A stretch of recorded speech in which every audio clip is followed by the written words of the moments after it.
मैं डॉक्टर ईतू सिंह आपका अपने चैनल अर्थात में स्वागत करती हूं, जिसके माध्यम से स्नातक स्तर के विद्यार्थियों के लिए मैं वीडियो बनाती हूं। आज हम प्रसिद्ध काव्य शास्त्री लॉन्जाइनस की चर्चा करेंगे। लॉन्जाइनस, जिसने काव्य में उदात्त की अवधारणा को स्थापित किया और संसार को चकित किया था।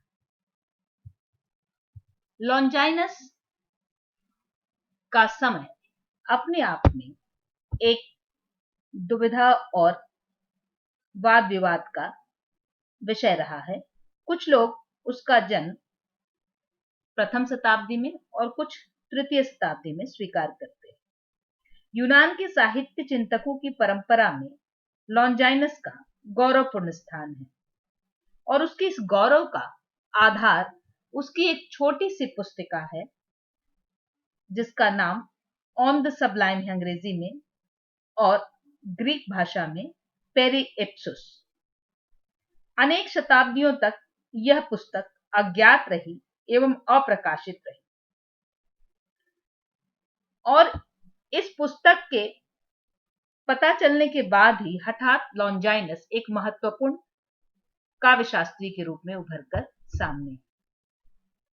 इतना महत्वपूर्ण काव्यशास्त्री कि प्लेटो और अरस्तु के बाद उसका नाम तीसरा महत्वपूर्ण नाम लिया जाता है।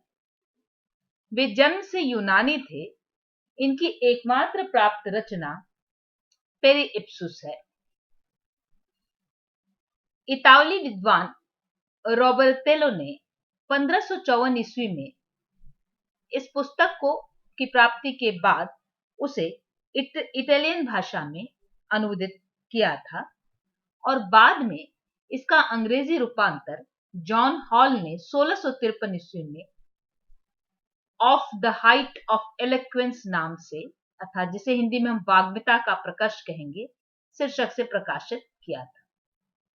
बाद में सेंटबेरी ने एलोक्वेंस के स्थान पर सबलाइम शब्द का प्रयोग करना ज्यादा सार्थक माना और तब से पेरिप्सुस का अंग्रेजी में जो रूपांतरण माना गया वह माना गया ऑन द सबलाइम।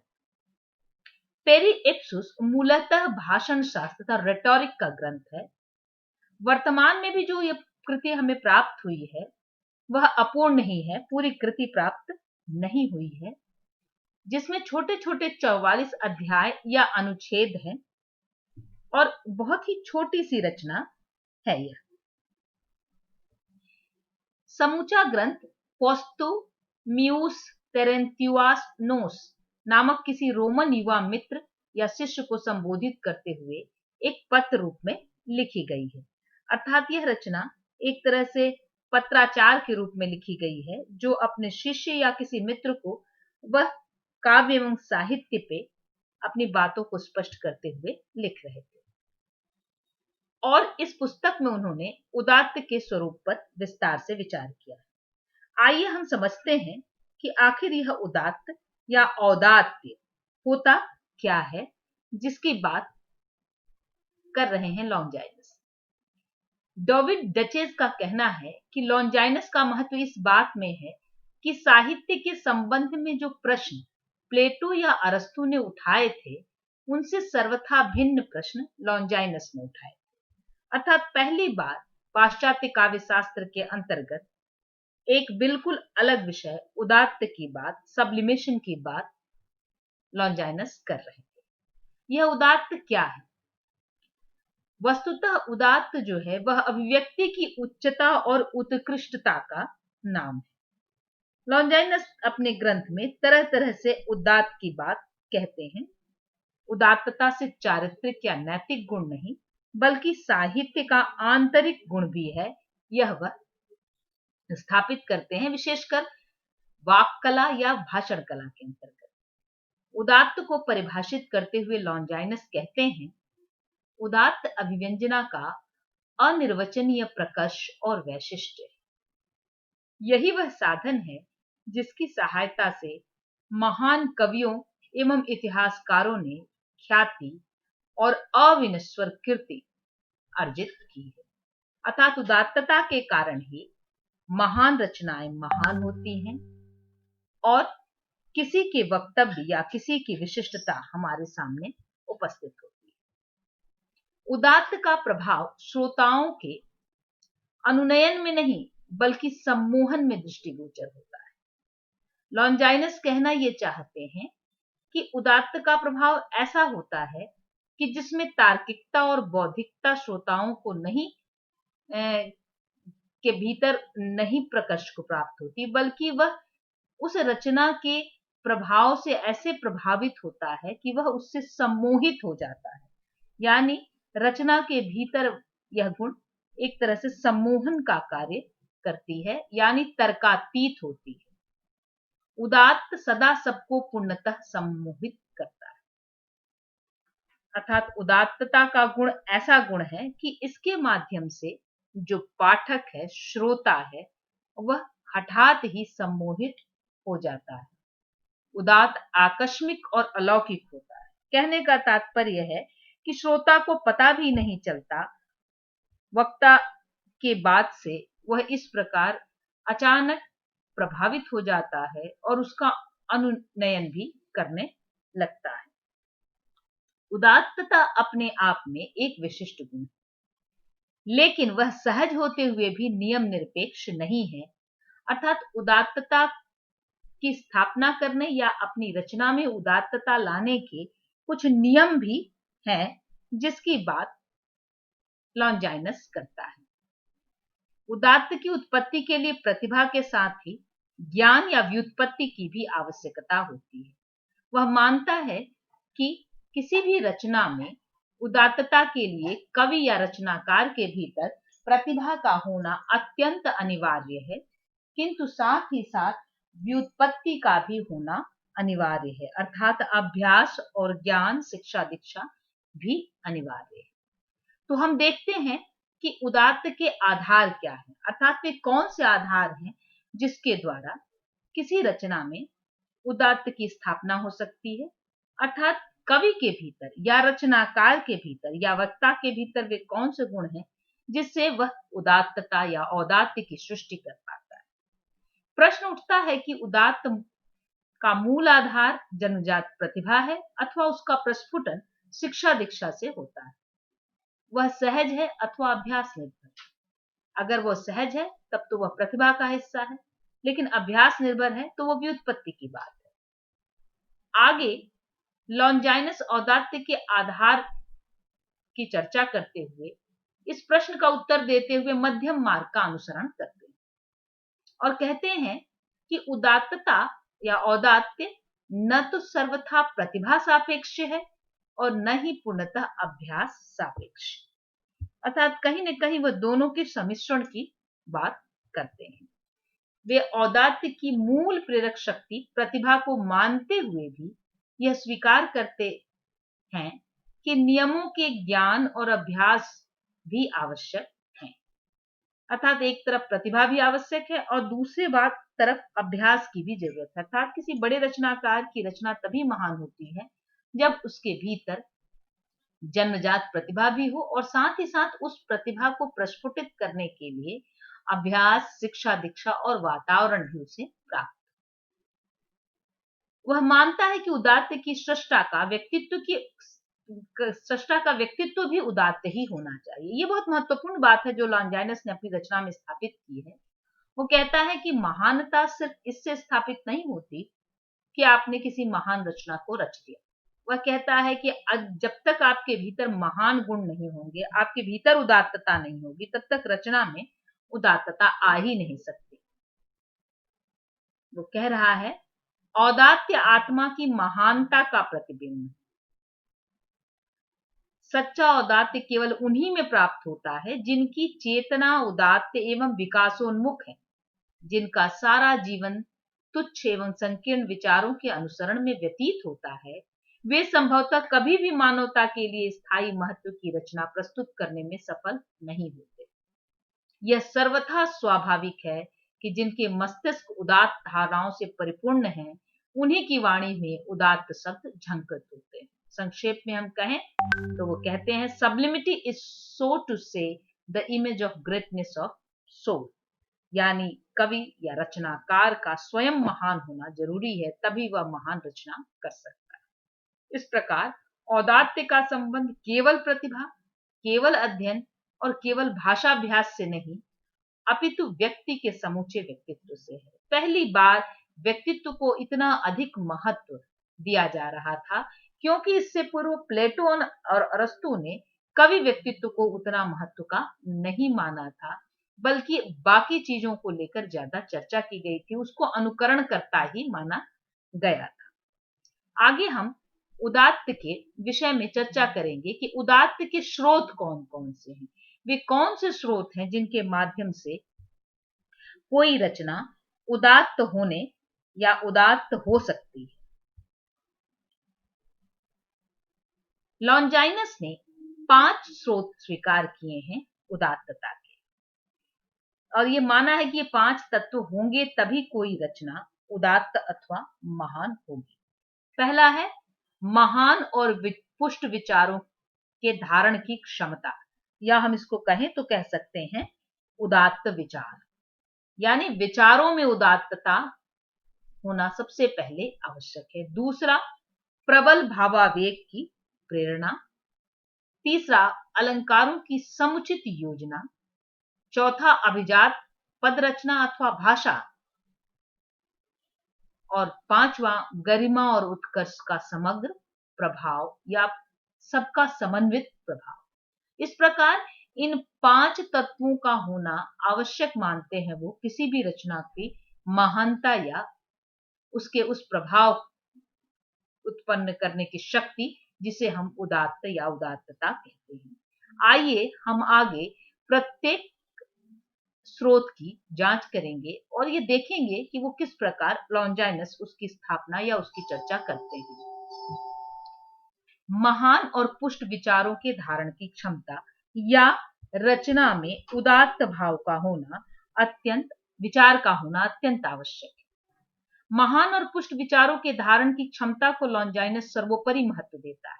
इसे वह नैसर्गिक प्रतिभा कहता है कि यदि आपके भीतर महान उदात्त विचारों को धारण करने की क्षमता होगी, यह नैसर्गिक जन्मजात प्रतिभा होगी, तभी आप किसी महान रचना को कर सकते हैं, अन्यथा यह संभव नहीं है।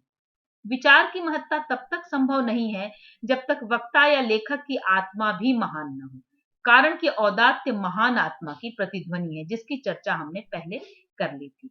तो कविता या रचना का महान होने से पूर्व की शर्त लॉन्जाइनस ने यह रख दी है कि रचनाकार की आत्मा का महान होना भी उतना ही आवश्यक है। महान आत्मा का अर्थ है कि व्यक्ति के चरित्र, आचार, व्यवहार सभी महान है। एक तरह से लॉन्जाइनस कवि की महानता को एक बहुत जरूरी शर्त मानता है। महान आदर्शों का अनुकरण भी विचार की महत्ता को समृद्ध करता है। इसलिए प्राचीन श्रेष्ठ रचनाओं का ज्ञान आवश्यक है कि आप सिर्फ अपनी महानता से ही महान नहीं होते, बल्कि महान लेखकों की रचनाओं को पढ़कर भी आपके भीतर महान विचारों को धारण करने की क्षमता आती है। इसलिए महान लेखकों को पढ़ना भी आवश्यक है। विचार ऊंचे हो ही, किंतु नवोन्मेष शालीन प्रतिभा न हो तो सर्जन संभव नहीं होता। सर्जकता कल्पना से ही सक्रिय होती है। आगे वे मानते हैं कि आपके भीतर विचार आ गए, किंतु उन विचारों को नए ढंग से प्रस्तुत करने की क्षमता अर्थात कल्पना शक्ति का होना भी अत्यंत अनिवार्य है, अन्यथा महान रचना नहीं रची जा सकती। इन सब के साथ साथ असाधारण स्थितियां अर्थात मार्मिक स्थलों की पहचान और उनका समीचीन समूहन भी आवश्यक है, अर्थात उसको सही जगह पे रखना भी जरूरी है। कहाँ कितना लिखना है, क्या लिखना है, कैसे परिस्थितियों की रचना करनी है, क्योंकि यह जाने बिना आप रचना में उसे समाहित नहीं कर सकते हैं, क्योंकि क्षुद्र स्थितियों को जोड़कर उदात्त का प्रासाद महल खड़ा नहीं किया जा सकता है। तो न सिर्फ आपके भीतर विचार महान होने चाहिए, उदात्त होने चाहिए, बल्कि आपके पास अध्ययन भी होना चाहिए महान विचारों का, आपके भीतर नवोन्मेष शालिनी प्रतिभा होनी चाहिए, और साथ ही साथ असाधारण मार्मिक स्थलों की पहचान का होना भी आवश्यक है। तो यह पहली शर्त है या यह पहला स्रोत है उदात्त का, जैसे जो कि हम कह सकते हैं कि पहली सीढ़ी है उदात्त तक पहुंचने की, जिसे हम कवि की प्रतिभा से जोड़कर ही देखते हैं। अगला बिंदु है प्रबल भावावेग की प्रेरणा। सिर्फ विचार महान या उदात्त होने से कार्य नहीं चलता है, बल्कि उसके साथ साथ भावावेग का प्रबल होना भी आवश्यक है।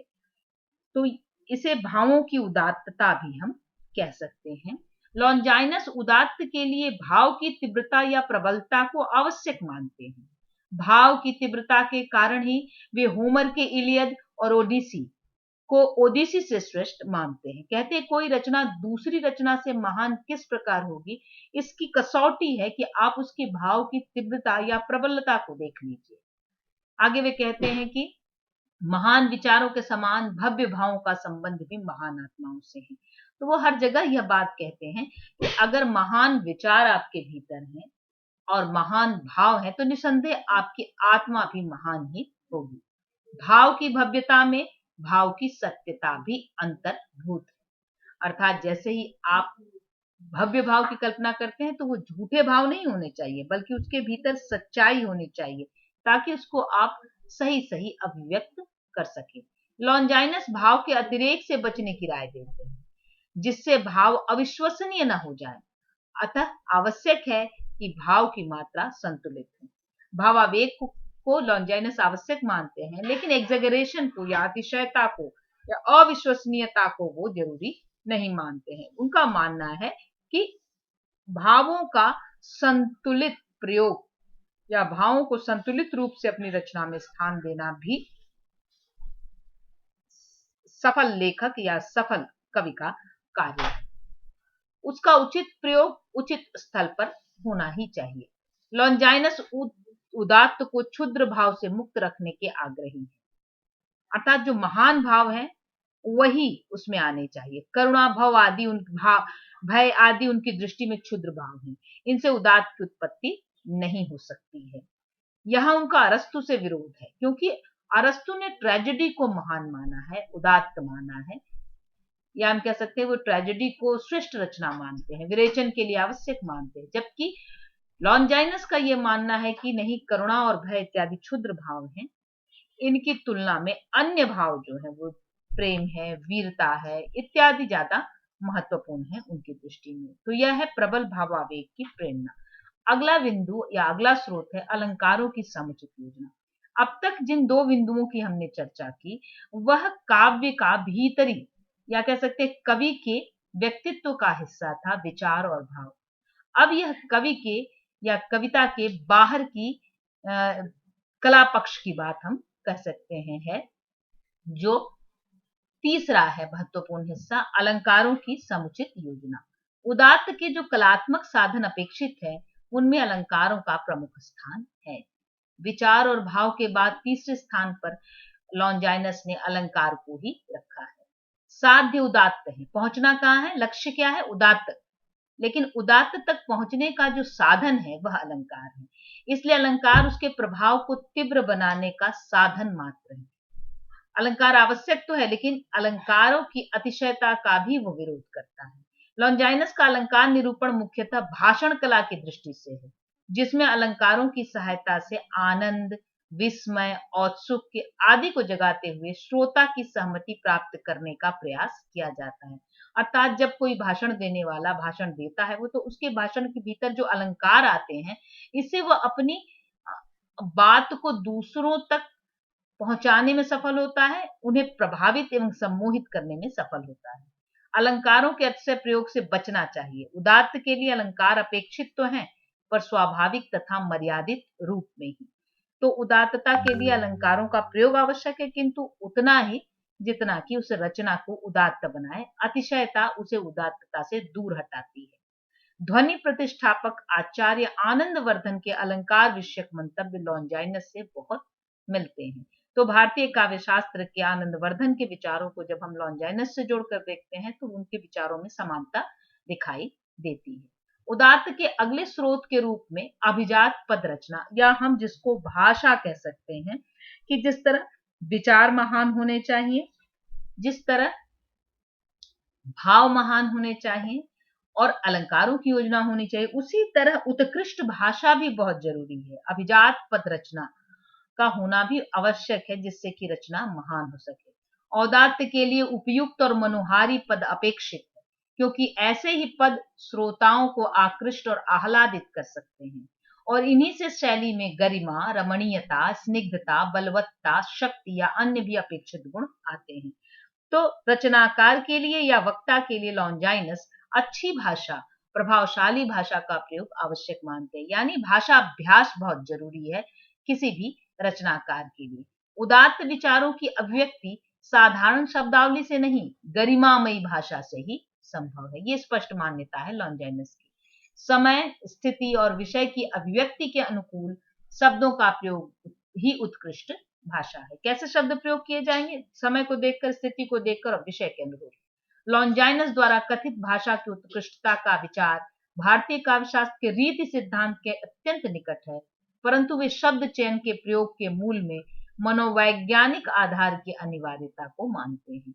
अर्थात जिसके लिए रचना की जा रही है, वो चाहे श्रोता हो या पाठक हो, उनकी मनोवैज्ञानिक स्थिति के अनुरूप भाषा का प्रयोग अत्यंत आवश्यक है। तो इस तरह उदात्तता की चौथी सीढ़ी जो है वह अभिजात पद रचना, या जिसे हम कह सकते हैं उत्कृष्ट भाषा है। और अंतिम जो स्रोत है उदात्त का, वह है गरिमा और उत्कर्ष का समग्र प्रभाव। अब तक जो हमने देखा वो उन चारों, दो बाह्य पक्ष थे और दो अंतरंग पक्ष थे रचना के, और ये जो अगला पक्ष है वो है सारी चारों तत्वों को मिलाकर उसका सामंजस्य करना, इसके अंतर्गत आ जाता है। वह है गरिमा और उत्कर्ष का समग्र प्रभाव। इन चारों तत्वों के होते हुए भी अगर उनके बीच सामंजस्य न हो तो उदात्तता तक रचना नहीं पहुंच सकती है। तो इस शीर्षक के अंतर्गत लॉन्जाइनस पदों की सम्यक क्रम विन्यास पर बल देते हैं। पद अच्छे से अच्छे हों ही, पर उनका विन्यास ठीक ना हो, यानी सजावट ठीक से नहीं हो, सही जगह पर न रखी गई हो, तो उनसे सौंदर्य व्यक्त नहीं हो सकता। इसीलिए पद चयन से कम महत्व पद विन्यास का नहीं है। पंचम शीर्षक में केवल पद विन्यास के कौशल का ही निरूपण नहीं है, इसमें उदात्त के निष्पादक शेष चार तथ्यों जो अब तक हमने पढ़ा, विचार, भाव, अलंकार और पद चयन के समंजस संतुलित अंतर्ग्रंथन का भी महत्व प्रतिपादित करते हैं लॉन्जाइनस। अर्थात इनके बीच हार्मनी का होना आवश्यक है, इनके बीच सामंजस्य का होना अत्यंत आवश्यक है। अंग अलग अलग रहकर शोभाजनक नहीं होते, अपने अपने स्थान पर आनुपातिक रूप से जुड़कर ही वे सौंदर्य की सृष्टि करने लगते हैं। अर्थात ये जो चारों अंग जिसके बारे में हमने पढ़ा, उन चारों का सम्यक समावेश ही पांचवा स्रोत है। लॉन्जाइनस के अनुसार अभिव्यंजना के प्रकर्ष में लय की बहुत बड़ी भूमिका है। लय की स्थिति पद्य में ही नहीं, गद्य में भी होती है। तो चाहे गद्य हो अथवा पद्य हो, कविता हो, गद्य हो अथवा भाषण हो, सब में इस लय और सामंजस्य की आवश्यकता होती है। लय का अभाव और लय का अतिरेक दोनों अवांछनीय है। ऐसा नहीं हो कि एकदम बिल्कुल लयात्मकता नहीं है, आप किसी की बात सुन रहे हैं और उसमें किसी तरह का आप उस लयात्मकता नहीं मिलेगी तो आपको रस या आनंद नहीं प्राप्त होगा, और अगर कुछ ज्यादा ही लयात्मकता होगी तो भी वह अपने उद्देश्य तक नहीं पहुंच पाएगी। तो यह है पांचवा स्रोत, गरिमा और उत्कर्ष का समग्र प्रभाव। इस प्रकार उदात्त के की तक पहुंचने के लिए या उदात्त को प्राप्त करने के लिए लॉन्जाइनस ने इन पांचों तत्वों को अत्यंत आवश्यक माना है, किंतु साथ ही साथ उन्होंने यह भी चर्चा की है कि उदात्त तक पहुंचने में कई बाधक तत्व भी होते हैं। तो आगे हम उदात्त के विरोधी तत्वों की चर्चा करेंगे। लॉन्जाइनस उदात्त के प्रेरक तत्वों के साथ विरोधी तत्वों की भी चर्चा करते हैं, और वे तीन विरोधी तत्व हैं, प्रमुखतः कहीं कहीं चार भी हैं: शब्दाडंबर, बाल्यता और भावाडंबर। आगे हम इसकी थोड़ी विस्तार से चर्चा करते हैं। आप जैसा देख रहे हैं इन शब्दों से, कहीं भी किसी भी रचना के अंतर्गत या किसी भी भाषण के अंतर्गत अगर शब्दाडंबर आए, बाल्यता अर्थात बचकानापन आए और भावाडंबर आए, तो निश्चित रूप से वह अपने प्रभाव को उत्पन्न नहीं कर पाएगी। शब्दाडंबर अर्थात कुछ लेखक अशक्तता और शुष्कता से बचने के लिए शब्दाडंबर का शिकार होते हैं, इससे उदात्त का प्रभाव नष्ट होता है। उतने ही शब्दों का प्रयोग करना चाहिए जितने की रचना को प्रभावशाली बनाए। बाल्यता या बचकानापन हम कह सकते हैं, अर्थात कभी कभी यह भव्यता का विलोम है, क्योंकि यह निर्बल और संकीर्ण बुद्धि से उत्पन्न होती है और लेखन संबंधी दोषों में सबसे हेय मानी जाती है। यह दोष तब आता है जब लेखक रचना को असाधारण या आकर्षक या भड़कदार बनाना चाहता है, पर हाथ लगती है केवल कृत्रिमता और प्रदर्शन प्रियता। तो आप बिहारी के कुछ जो वियोग की रचनाएं हैं रीतिकाल में लिखी गई, या केशव की कुछ रचनाएं हैं जिसमें तात्विकता नहीं है, बचकानापन दिखता है सिर्फ अलंकार दिखाने के लिए, उसको हम बाल्यता के अंतर्गत मान सकते हैं। क्योंकि वियोग के चित्रण में वियोग का भाव उत्पन्न न होकर हास्य उत्पन्न हो तो यह बाल्यता ही कहा जाएगा। भावाडंबर, जहां आवेग की अपेक्षा न हो वहां संगत और निरर्थक आवेग की अभिव्यक्ति, अथवा जहां नियंत्रण की आवश्यकता हो वहां भाव का अनियंत्रित प्रयोग अनौचित्य का बोध जगाता है। अतः जहां भाव की उस तरह की व्यक्ति जरूरत है वहां अत्यधिक भावावेग दिखाना यह भी उदात्तता को बाधित करता है। दूसरे शब्दों में कहें तो यह अति भावुकता या सस्ती भावुकता है। ये तीन मुख्य बाधक तत्व हैं जो किसी रचना की उदात्तता के रास्ते में बाधा की तरह खड़े हो जाते हैं। अर्थात किसी रचना में अगर शब्दाडंबर, बाल्यता और भावाडंबर हो तो वह रचना महान अथवा उदात्तता तक नहीं पहुंच सकती है। आइए हम अंत में लॉन्जाइनस के योगदान की चर्चा करें।